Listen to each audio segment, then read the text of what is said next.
Hello friends, இந்த நிகழ்ச்சியில் நம்ம தலைக்கு எண்ணெய் வைக்கிறத பற்றி நம்ம பேச போகிறோங்க. கட்டாயம் பெண்கள் இரவு நேரங்கள்லையாவது நல்லா முடியல மசாஜ் கொடுத்து ஸ்கால்ப்பில் நல்லா அரைக்கி தேய்ச்சி நல்லா மசாஜ் பண்ணி எண்ணெய் வச்சு படுக்கணுங்க. சிக்கு எடுத்துகிட்டு படுக்கணுங்க. இல்லாட்டினா தலை வறட்சி ஆகிடும், முடியில் ஃபுல்லாக வெடிப்பு வந்துடும், அதே மாதிரி தலைவலி வரும், கண்ணுக்கு ஃபுல்லாக எரிச்சல் வந்துடுங்க. அதனால் நம்ம கட்டாயம் இதை எண்ணெய் வைக்கிறத தவிர்த்திடக்கூடாது. அதே மாதிரி சூடான தண்ணியில் ஒரு டவலில் முக்கி தலையில் நல்லா கட்டிடணுங்க. ஒரு அரை மணி நேரம் அப்படியே இருக்கட்டும்.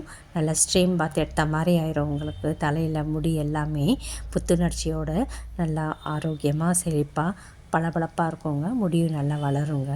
நல்லா கட்டாயம் இது வாரத்துக்கு ஒரு முறை செய்யுங்க. இரவு நேரங்களில் தினமுமே கொஞ்சமாவது எண்ணெய் தேய்ச்சி நம்ம மசாஜ் கொடுக்கணுங்க.